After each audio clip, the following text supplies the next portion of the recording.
Eu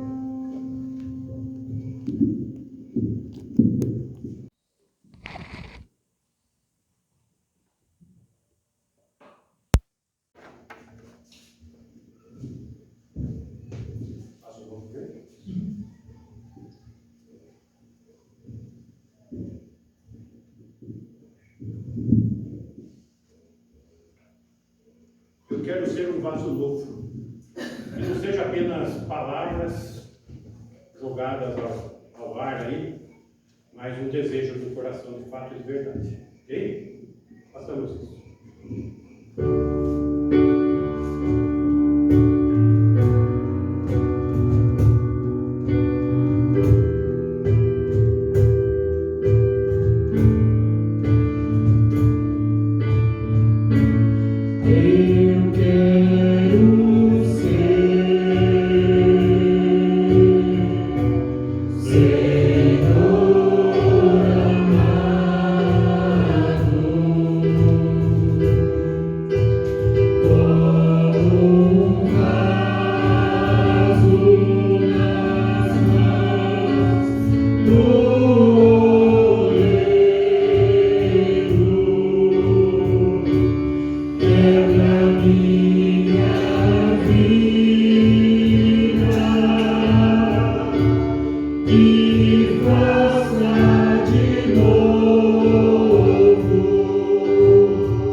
Bem, meus irmãos, aqueles que trouxeram sua oferta, que faça de coração, com liberalidade, em culto ao nosso Senhor, e vamos fazer desse momento um momento também de consagração.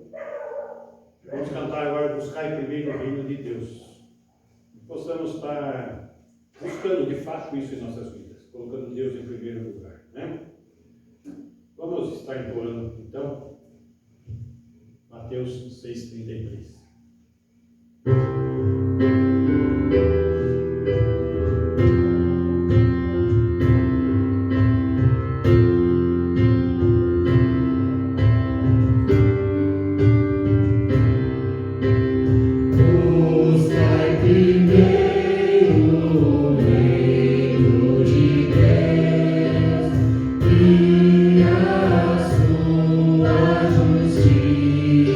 Justiça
Deus, obrigada por esse tempo maravilhoso que estamos aqui agora para poder honrar e te adorar, glorificar o teu santo nome.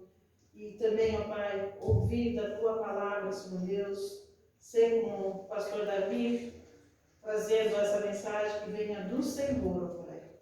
E que todos nós possamos estar saindo daqui edificados, Senhor. Muito obrigada por esse tempo. Sei com aquelas pessoas que também não puderam estar aqui, mas tu sabes que eu estou contigo, ó Pai. Abençoa cada um deles. Em nome do Senhor Jesus. Amém. Amém.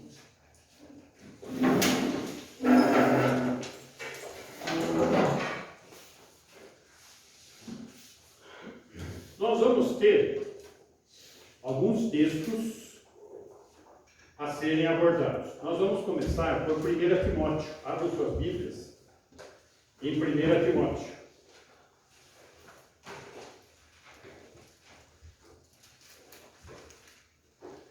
Paulo escreveu a carta a Timóteo e a carta a Tito, que são cartas pastorais.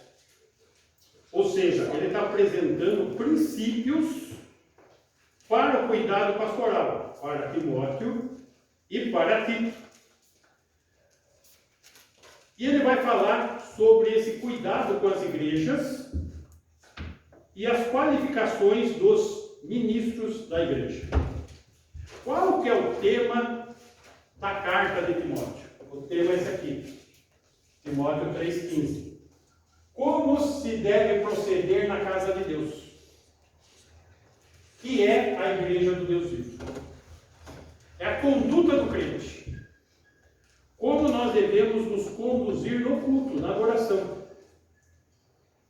E eu acho que nós temos bastante a aprender, porque nós estudamos em Fruto do Espírito a santidade e a profanidade.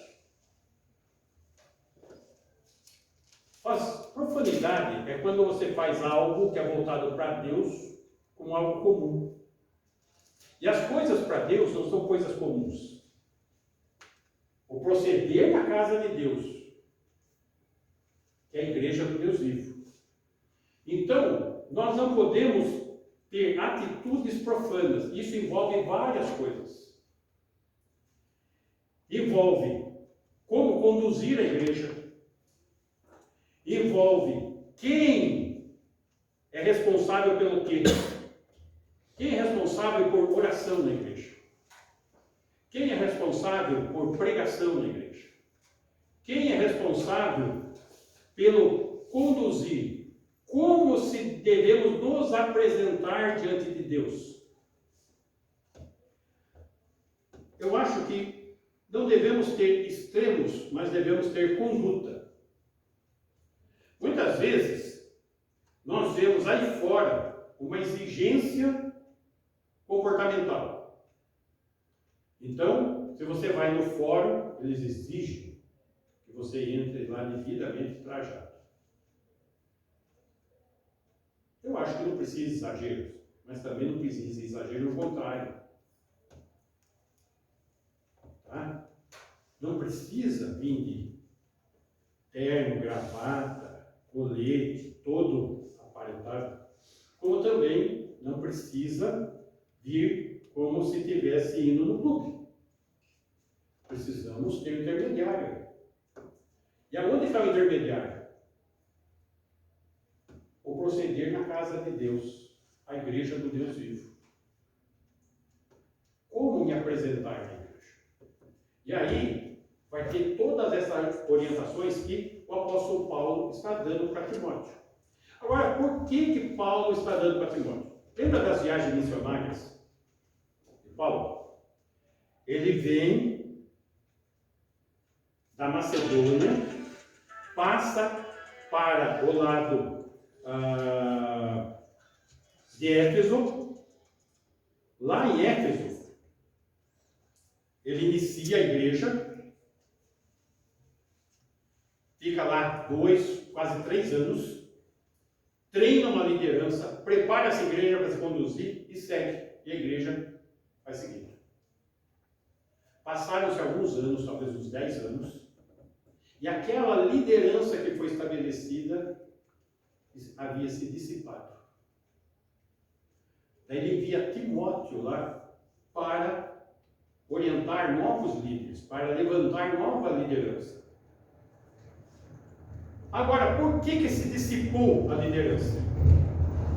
Por causa de problemas de doutrina, onde filtraram-se na igreja falsos profetas e causou o estrago na igreja.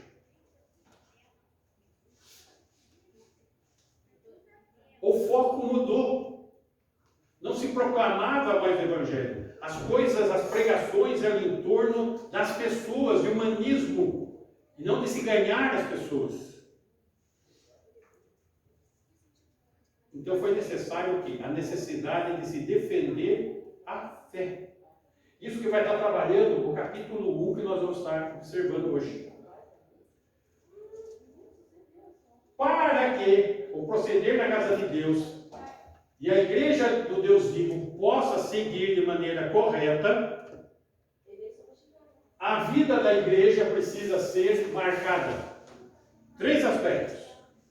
Pela oração, ele vai dar orientações da parte de oração da igreja, pela paz, pela comunhão que deve haver na igreja, e aqui que vai pegar, pela padronização em sua adoração. Padronização em sua oração, na adoração. Aqui que vai entrar aquela questão que eu falei que estudar, já estudei, estou começando agora a explanar para vocês. O véu. Tá? Entra aqui na padronização. Mas só que nós temos que ir passo a passo para entender o que está acontecendo. O que está acontecendo? Então, com a propagação das heresias, havia ocorrido essa redução da liderança e era necessário se estabelecer uma nova liderança. Escolher novos líderes. Por quê? Diante da usurpação da autoridade pelas mulheres. Era esse o problema que estava em Éfeso. Os homens foram tirando o time de campo e as mulheres foram assumindo. Isso não é um problema novo na igreja. Já tinha aqui em Éfeso. As mulheres usurpando o ministério dos homens. E os homens, como hoje, você quer ir lá, vai lá e tirando o time de campo e passivos. E aqui que vai ser o trabalho de 1 Timóteo. A passividade. Ok?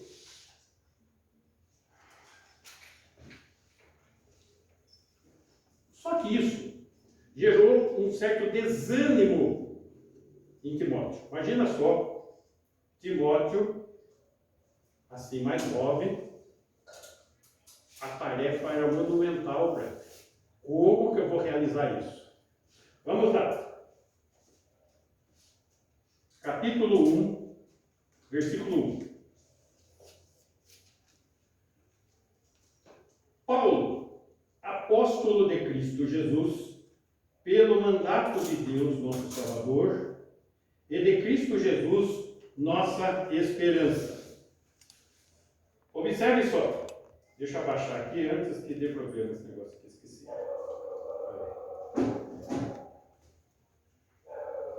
Por que o apóstolo Paulo já começa dando uma carteirada?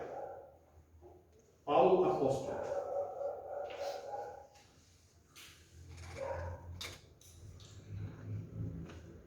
Quem que estabeleceu as cartas do Novo Testamento? Quem que estabeleceu a base da fé da igreja? A doutrina dos apóstolos. Então, Paulo está demonstrando que a autoridade é dele, que vai trabalhar algo muito importante no entendimento de todas as informações que nós temos aqui. A tradição apostólica, o ensino apostólico. Uma das coisas que tem sido desprezada ao longo dos tempos tem sido isso. O ensinamento apostólico tem sido substituído pelo ensinamento humano. Como humano? Após não eram humanos? Só que eles estavam revestidos de uma autoridade para trazer a palavra até nós. As diretrizes. E os de hoje não estão revestidos dessa autoridade. Vamos lembrar que o ministério do Espírito Santo de inspiração já terminou. Chegou em Apocalipse, encerrou o cânon. Não tem mais essa história de a pessoa falar, porque Deus me disse e está mandando. Não, acabou. O que está dito aqui. Tá? Então, precisamos prestar atenção o quê? Na doutrina dos apóstolos, na tradição apostólica, no ensinamento que vai ser exposto. Tá? E aqui, observe, Paulo apóstolo de Cristo Jesus, pelo mandato de Deus, olha só, ele é apóstolo de Cristo, pelo mandato de Deus, nosso Salvador, e de Cristo Jesus, nossa esperança. Ele está aqui dando uma motivação para Timóteo. Timóteo, vamos lá. Você é vocacionado, você é chamado, oramos e pusemos mão sobre você, e você vai cumprir esse papel pastoral lá nessa igreja. Porque Cristo é a nossa esperança. A tarefa não é fácil, não, mas Cristo é a nossa esperança.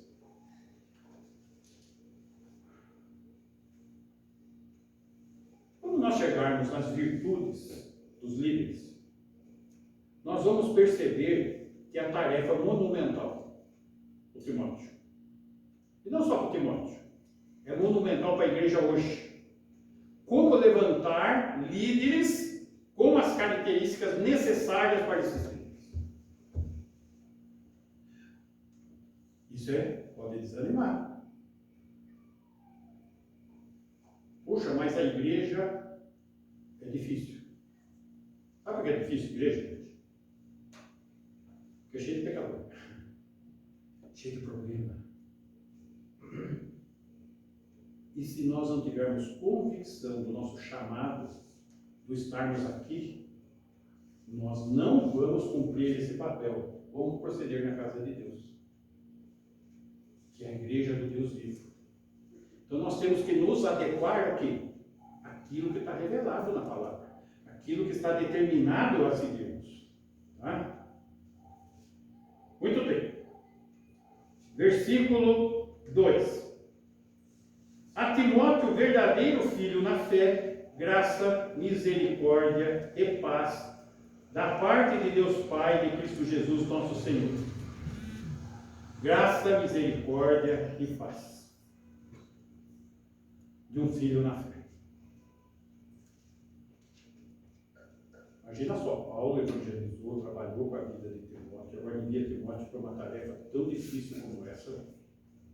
Ele está relembrando Timóteo da graça, da misericórdia e da paz que existe da parte do Pai e de Cristo Jesus. Toda a tarefa que nós temos a realizar na igreja de Cristo, que todos nós fazemos parte desse corpo, vai depender da graça, da misericórdia e da paz. Para não ser apenas um ajuntamento de pessoas. E nós não queremos que aqui seja um ajuntamento de pessoas, nós queremos que seja a igreja de Cristo Jesus. Ajuntamento religioso, isso está cheio. Não é esse o alvo, não é ajuntamento religioso. Tá? Muito bem. Perceba aqui, a igreja e sua mensagem, no capítulo 1. Tá? Do versículo 1 a 11, vai levantar que questão? Conteúdo. Precisamos ensinar o que aqui? A sã doutrina. Esse é o foco. Não é que é proibido outras coisas, desde que haja esse foco. Esse tem que ser o foco da igreja. Ensinar sã doutrina. Vamos seguir mais um pouquinho. Verso 3. Quando eu estava de viagem rumo à Macedônia, te roguei permanecesses ainda em Éfeso para demonstrares a certas pessoas, a fim de que não ensinem outra doutrina. Essa palavra aqui, rogar, ela tem ideia de autoridade. Ela tem ideia de ordem, de encarregar de ordens rigorosas. É um sentido militar. Receber uma ordem de oficial superior. E essa ordem tem que ser passada adiante aos soldados de Cristo. Paulo recebe a ordem, passa para Timóteo, e Timóteo tem que passar para os líderes que forem levantados. E assim sucessivamente. Ordem. Isso significa o quê? Eu tenho uma ordem. Essa ordem foi passada por Ricardo. E nós precisamos passar para mais pessoas. Não podemos ficar só nós dois. E essa tarefa aí é um desafio. E é esse o modelo que Paulo está colocando para a igreja.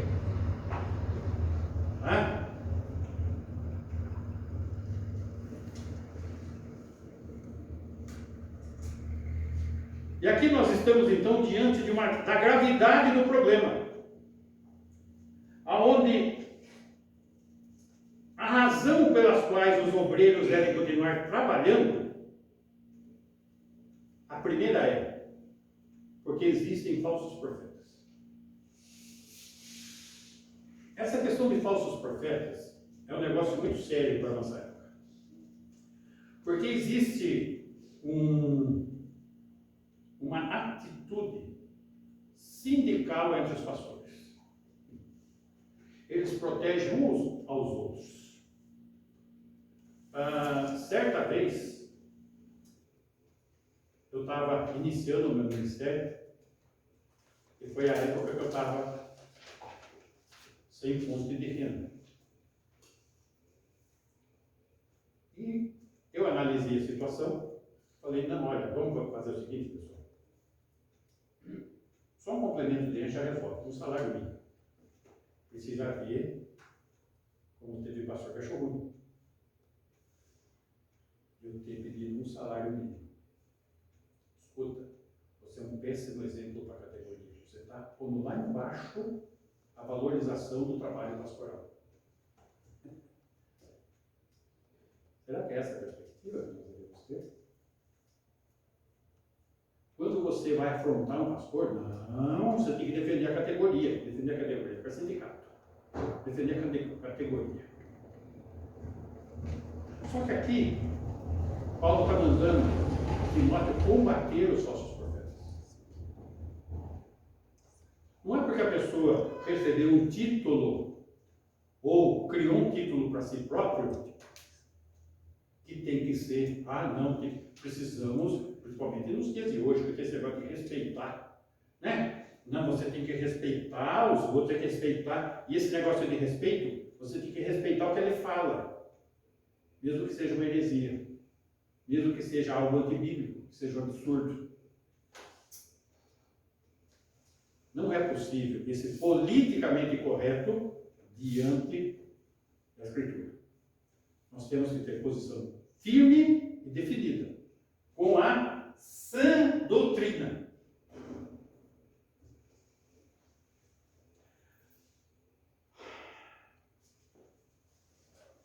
E esses falsos profetas, eles vivem ocupados em convencer os menos avisados, para serem adeptos de suas causas. Só que suas causas não contêm a boa nova do Evangelho aos perdidos.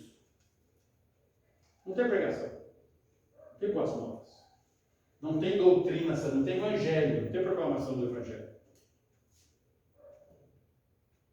Precisam estar atentos com isso.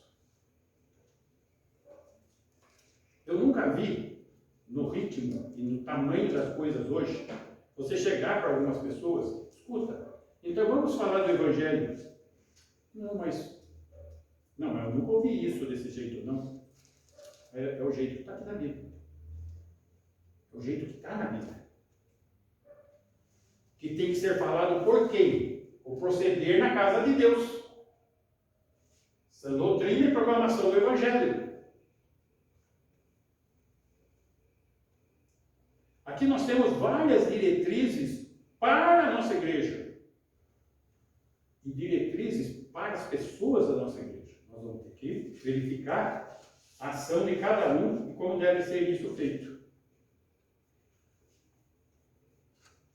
Na igreja primitiva, os cristãos aprendiam o conteúdo da palavra de Deus e as doutrinas da fé cristã. Isso aqui era exercitado na igreja. Só que a igreja foi fraquejando, e foi necessário surgir uma organização chamada seminário. Precisa fazer seminário. Tem algum lugar na Bíblia que tem que fazer seminário? Não. A Bíblia está falando que tem que ser ensinada essa doutrina. Formar presbíteros com essa sã doutrina. E dentre os presbíteros, aquele que preside bem, estar à frente do comando. Esse é o modelo bíblico. O grande problema é que o modelo que nós temos, que é o modelo episcopal, é um modelo que vem da reforma. Ou seja, saiu-se da reforma da Igreja Católica um sistema, aonde na Igreja Católica tem uma base clerical, tem um clero. Um clero. E como que funciona? Hierarquia. Mas tem essa hierarquia na Bíblia? Mostra a hierarquia apostólica, que nós estamos vendo aqui, que determinou todas as doutrinas apostólicas que estão aqui. Já está resolvido. Presbíteros, diáconos e membros. É isso que tem na Bíblia. Só que o modelo passou-se a visualizar o modelo da Igreja Católica, onde tem uma casta superior, um clero. E na época estava acontecendo o quê? Um movimento gnóstico. E o que é o gnosticismo? Era uma elite de líderes que pregaram que existia um ensino maior por trás dos escritos. E o entendimento das escrituras não é um entendimento literal tal qual está escrito. Precisa de pessoas iluminadas que vão trazer um ensino escondido, está por trás das letras. Gnosticismo. Aí começam a se levantar os gurus do cristianismo. Era o problema que estava tendo aqui. Estar atentos, porque a igreja de Deus, que ele coloca aqui, a igreja do Deus vivo, ele deu um modelo que está aqui. É muito simples o modelo. Presbíteros, diáconos e membros. Esse é o modelo. Esse é o modelo que nós usamos. Esse é o modelo que nós devemos enfatizar e desenvolver esse modelo. Não estou dizendo que não precisa fazer seminário. Só estou dizendo que as coisas seguiram um caminho diferente. Por exemplo, a Bíblia fala nessas virtudes de homens que devem ser homens experientes, anciãos, bispos, presbíteros. É todo esse sentido de experiência. Mas o que tem acontecido? Rapaziadinha, 18 aninhos, vai para o seminário, 17 aninhos. Depois de 5 anos, sai com um canudinho de lá e assume uma igreja. É isso que está na Bíblia? Não é. Isso daí eu vi acontecer durante o meu tempo de vida na igreja. Nós tínhamos uma igreja, na época, bem grande, com vários pastores, e alguns pastores deixaram de ser pastores por atividade de professores. esses mesmos que eram pastores não podiam ser eleitos presbíteros. Veja só a desconexão. Eles serviam para ser pastor, porque chegou de canudo. Mas a hora que ele deixou de ser pastor, ele não servia para ser presbítero, porque daí veio a avaliação nesse texto. Daí ele não servia para ser presbítero. Engraçado, né? Então eles não eram presbíteros, porque eram pastores jovens, mas tinham sido pastores jovens ali na igreja. Desconexão.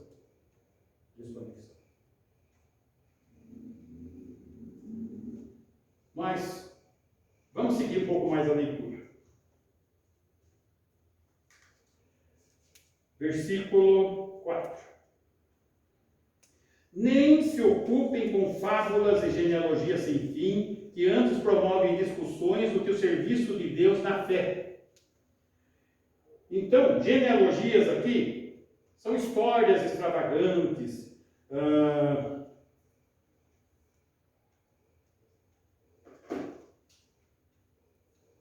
Qual a bênção, irmão? Vem falar a bênção.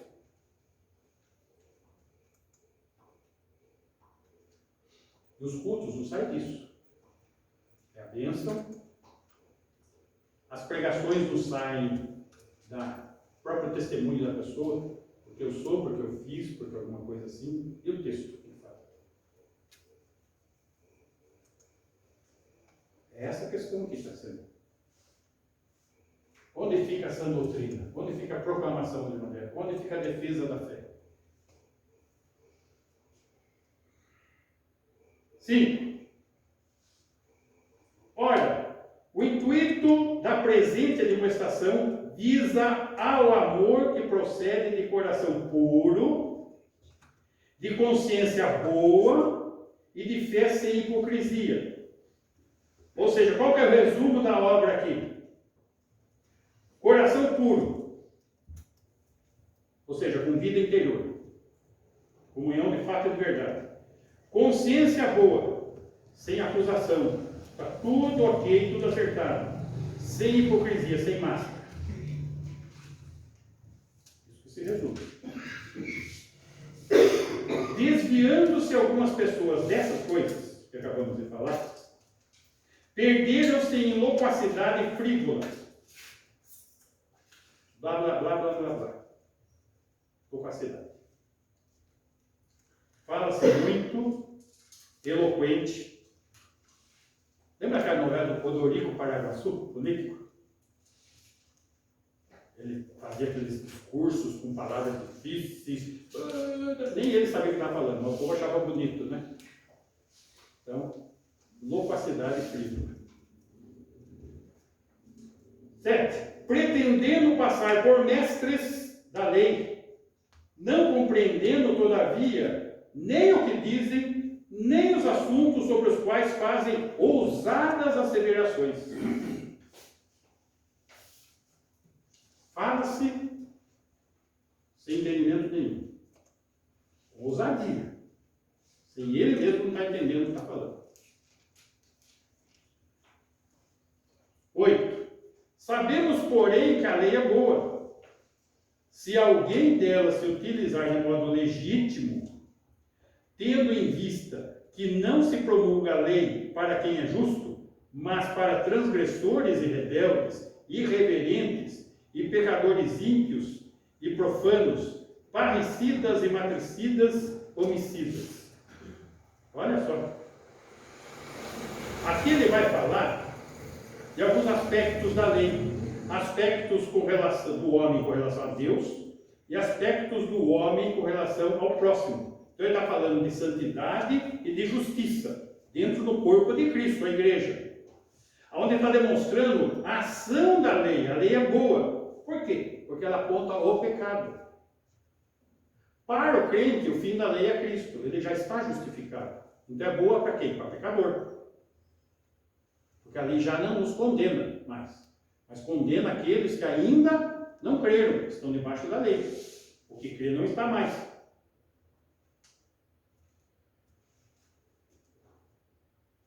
10. Impuros, sodomitas, captores de homens, mentirosos, perjuros, e para tudo quanto se opõe à sã doutrina.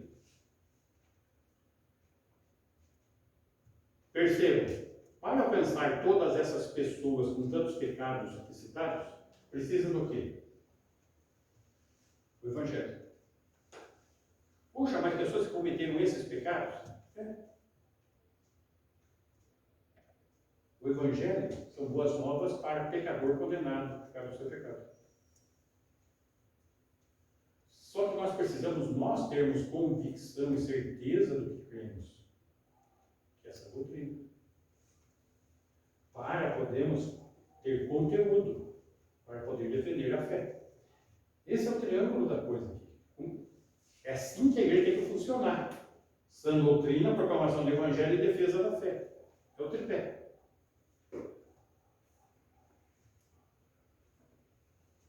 Versículo 12. Sou grato para com aquele que me fortaleceu, Cristo Jesus, nosso Senhor, que me considerou fiel, designando-me para o ministério. A mim, Paulo falando de si próprio, que noutro tempo era blasfemo, perseguidor e insolente.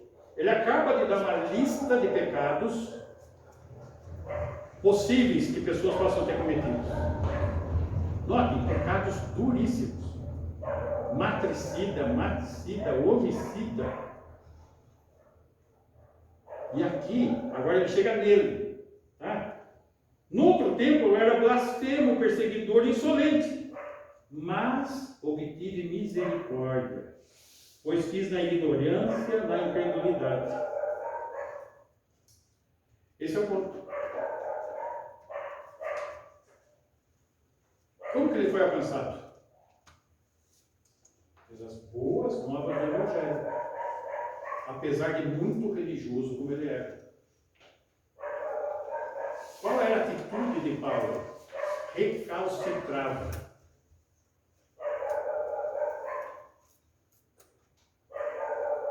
O animal, quando ficava rebelde, tinha uma vara, uma ponta, com que tocava o bicho para ele amansar.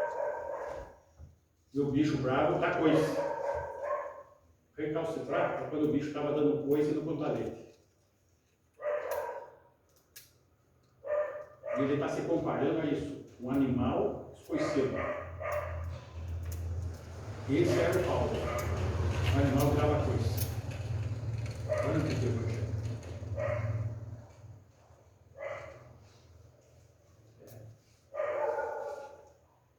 Olhando aqui um pouquinho para a carinha dos homens. Não vou nem falar o que aconteceu. Paulo teve solução. Exatamente. Paulo teve solução. Nós temos em Cristo Jesus. Isso é Evangelho. Isso é Evangelho.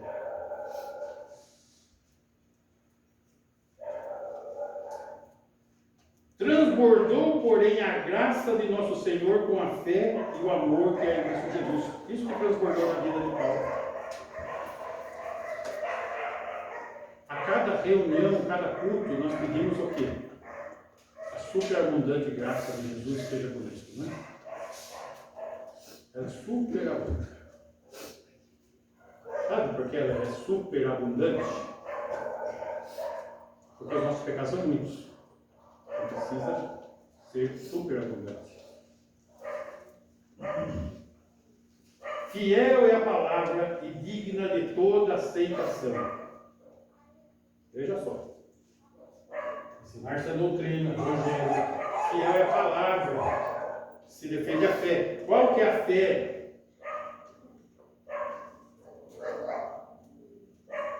Que Cristo Jesus veio ao mundo para salvar os pecadores. Não foi a lei, foi Cristo. Dos quais eu, Paulo, o principal. Mas por esta mesma razão me foi concedida a misericórdia, para que em mim, o principal, evidenciasse Jesus Cristo a sua completa longanimidade e servisse eu de modelo a quantos hão de crer nele para a vida eterna. Lá em 1 Coríntios 11:1 diz assim: sede meus imitadores como eu sou de Cristo. Paulo faz. E aqui ele está usando a mesma expressão, para que eu seja um modelo a ser imitado. É esse tipo de liderança que tem que ser levantado. Um modelo a ser imitado.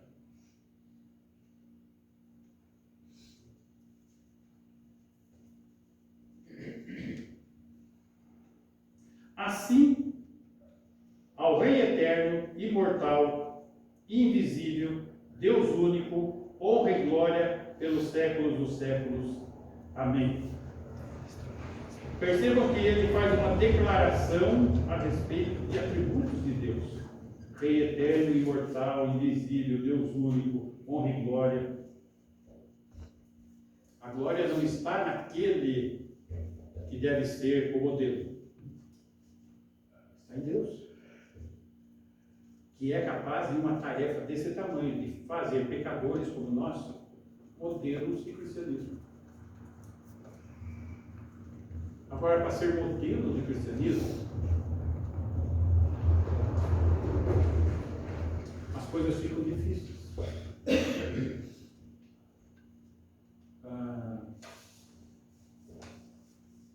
O quanto que o cristianismo está deixando a desejar. Que cristianismo? Lá de fora? Não, estamos falando do cristianismo ao nosso redor, entre nós, na nossa cidade. Críticas, falta de comunhão,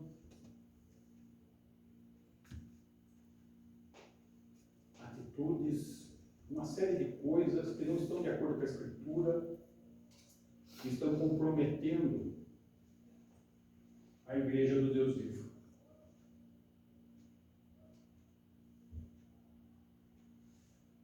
As situações estão por aí. Não tem estado longe de nós.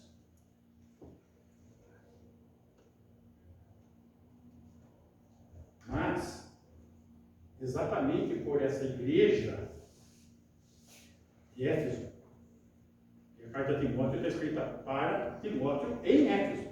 Ele está em Éfeso. Lá ele está enfrentando problemas. Uma igreja nova. Uma igreja nova. Agora imagina, lá uma igreja que está com uns 10 anos de vida, e hoje que nós estamos com 2.000 anos de vida, desde que a igreja nasceu atrás. Quanto será que ficou de crosta, de resíduo, de humanismo, de sujeira, de pecado, de falta de modelo, porque precisam padrões serem seguidos.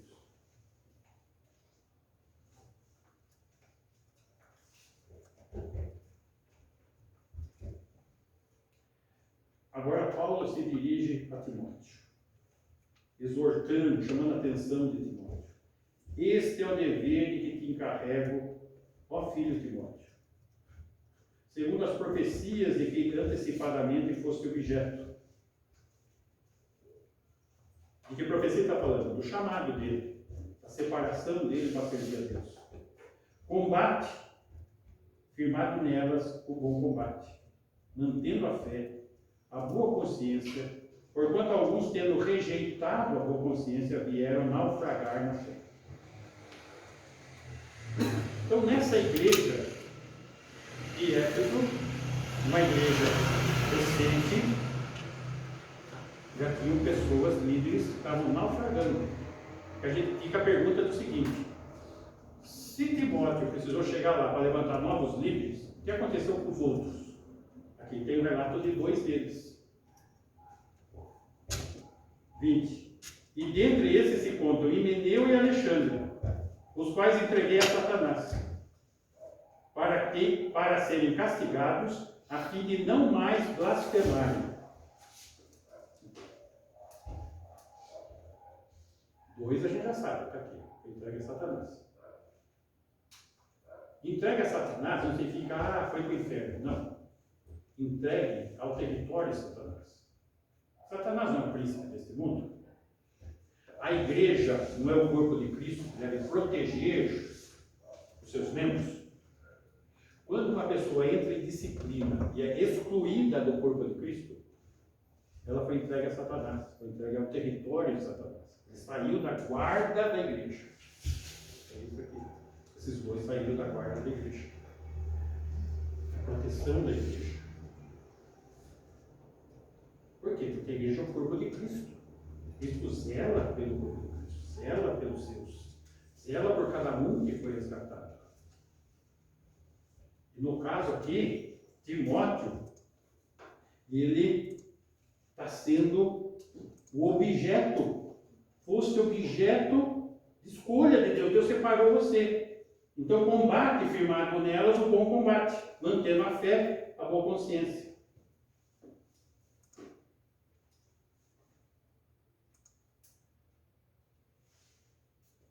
Ricardo, quando esse soldado aqui for promovido,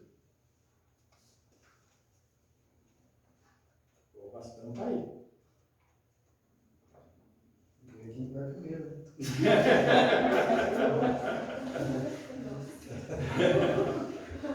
Olha só, a pessoa prefere ir do que resolver o problema aqui. Gente, não é fácil não. Mas o pagamento é bom, viu, Ricardo? O pagamento é bom. Pastor, sã doutrina é um conjunto de regras? Não, é a doutrina saudável, sã no sentido saudável. As doutrinas bíblicas são saudáveis para a igreja, para o corpo de Cristo. Então, só que estava tendo heresia lá, você viu que os dois aqui saíram por heresia. Estavam distorcendo a doutrina saudável com orientações provavelmente gnósticas, que era um negócio que estava acontecendo forte naquela época. Então, eles criavam esse misticismo, os gnósticos. Então, tudo era assim mais espiritual, sabe? Jesus não ressuscita. Jesus, quando esteve aqui entre nós, ele não era um corpo como o nosso. Ele era um espírito evoluído. Onde ele passava, ele ficava pegado no chão. E não sei se falava isso. Por isso que você vê o apóstolo Paulo defendendo que Jesus é o verbo encarnado. Porque os gnósticos não admitiam um corpo. Vamos lembrar que tem uma influência platônica aqui. E Platão, ele ensinava que o corpo é a gaiola da alma. O corpo é ruim, é como se fosse uma prisão. Entendeu? Para Platão, para os gregos. Tá? Então, a notícia de um corpo é péssima para os gregos. Porque o corpo é mau. Então, tinha que criar um Jesus que não fosse o verbo encarnado. Eles foram distorcendo a palavra de Deus. Tá entendendo? E precisava criar uma direção aonde meio mística, sabe? Algumas pessoas mais iluminadas do que as outras que tiravam verdades ocultas da palavra de Deus. Está por trás aqui. Então não faziam uma interpretação literal como nós fazemos. Eles alegorizavam, espiritualizando o ensino. Como é a revelação, né? Como é a revelação. Bem definido. Bem definido. Hoje tem multidões indo em igrejas. Eu quero receber uma palavra para mim hoje. Vou ver uma revelação. Então tem o guru lá da revelação. Entendeu? Pai de santos também. Isso. Não, pastor que é mais perigoso. Então, O pai de santo tá. Pode ser as duas coisas, né? As duas coisas. Então, isso estava ocorrendo naquela época. E ainda acontece, gente. Está aí rodando. Isso não é sã doutrina. E normalmente esses encontros não tem pregação do Evangelho, não existe difusão do Evangelho. Muito menos a preocupação de defender a fé, que é esse tripé tem que ser a nossa preocupação. Então, na teologia da prosperidade, nenhum desses três quesitos aí é levado em consideração. Exatamente. A teologia da prosperidade é humanista. É o bem-estar, é o progresso, é a prosperidade, né? Então, a pessoa vai na igreja por causa de saúde, de dinheiro, né? De emprego, de uma série de coisas, e não por causa da palavra de Deus, para se alimentar, se fortalecer, conhecer a vontade de Deus, ter conteúdo para firmar o Evangelho na própria vida e ter como proclamar e defender a fé. A sã doutrina, então, é a leitura ao pé da letra. Tal qual está escrito, que é a doutrina dos apóstolos. Por isso que o apóstolo Paulo já começou a bater uma cartada na cara de todo mundo. Paulo, apóstolo, ele já começa já. Gente, eu sou incumbido por Deus de passar doutrina para vocês. Só que uma série de doutrinas estabelecidas para a igreja foram deixadas. Por isso que ele escreveu as cartas. Por As isso cartas que- aos Romanos, Isso. né? As cartas aos Filipenses. Dando as orientações apostólicas. Só que a carta de Timóteo é importante aqui por quê? Porque ele está dando orientações práticas para um pastor jovem como montar essa igreja, organizar ela e pôr ela para funcionar. Ele começar por aqui. Sã doutrina, proclamação do Evangelho e defesa da fé. Instruções referentes à doutrina. A igreja e sua mensagem. Isso tem que ser a essência da igreja. Tem que ser a essência da igreja. Só que, por isso que eu estou falando, nós não podemos perder a perspectiva da razão de estarmos aqui. É isso. Está aqui a tarefa. Então, não é uma coisa simples. Porque essa tarefa tem que acontecer aonde? Entre nós aqui. O capítulo 2 vai falar dos homens e das mulheres. Hoje nós vimos o tripé de base. O capítulo 2 vai começar a falar da nação. Qual o papel dos homens na igreja? Qual o papel das mulheres na igreja? São papéis diferentes. São responsabilidades diferentes. E daí que a gente vai ver que a responsabilidade vai aumentar. Para os homens em especial. Precisamos alcançar mais homens, por mais homens de dentro. Evangelizar essa turma. Você conhece muita gente nessa cidade aqui? O Lourdes conhece mais você. É doido, capaz, né? É verdade, né? Quantos desses estão precisando de Jesus Cristo? Como conheço, Não é? como conheço. Como que essas pessoas vão chegar a ter Jesus Cristo? Eu não conheço quem é, eu não tenho como fazer. Vocês têm que começar a ganhar essa turma. Promover eventos, situações, então, né? As mulheres também, mas nós temos que ver que existem coisas aqui que são atividades de homens e atividades de mulheres. O evangelismo é para os dois, mas só que tem algumas coisas que são específicas para homens, algumas coisas são específicas para mulheres. Que está onde? Na doutrina dos apóstolos. Quer ver um exemplo de doutrina dos apóstolos que não estão sendo seguidos e que eu já cansei de falar, já falei um monte de vezes, né? Mas vou repetir agora, doutrina dos apóstolos. Não comer sangue, não comer carne sacrificada aí e não se pôr em relacionamento sexual indevido. São 3 ordens apostólicas. Que ninguém nem está aí.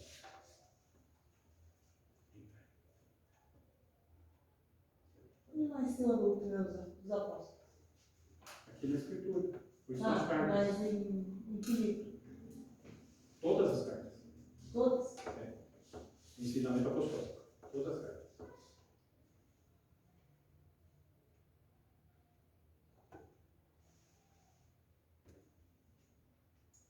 Essa é a questão. Tem uma série de ensinamentos que não estão sendo mais observados, não estão sendo mais queridos, estão sendo mais levados a sério. Mas tem muita coisa para ser observada. E nós precisamos estar dentro desse critério.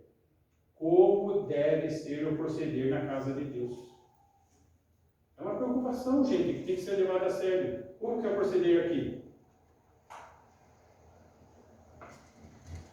Nós vamos ver ainda o negócio do anjo, que está sendo um testemunho de Deus aqui de como está sendo o procedimento.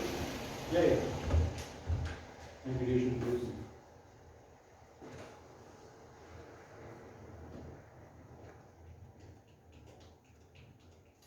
Muito bem, meus irmãos. Hoje foi a introdução ao assunto.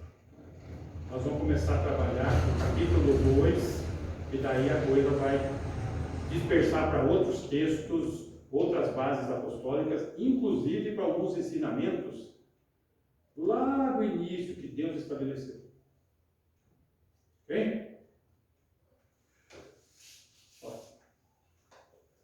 Nós vamos ver que a responsabilidade é grande diante de Deus. Vamos ser zelosos. Amém? Levi, você faz uma oração? Não tem tempo?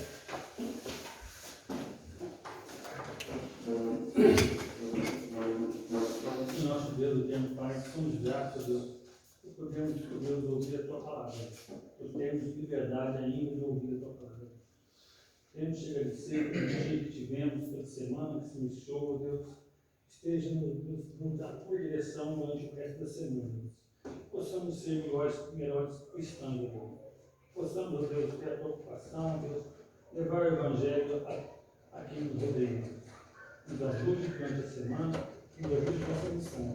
Em nome de Jesus. Amém. Que o amor de Deus, o Pai, amor demonstrado na entrega de seu Filho, o Senhor Jesus Cristo, que tem derramado superabundante graça cada dia sobre as nossas vidas, e tem se feito presente em nós, na pessoa de Deus e do Espírito Santo, de quem temos aprendido, temos sido consolados e temos sido guardados até o dia do nosso encontro. Que assim possa ser com cada um de nós, a sua igreja. Amém. Amém.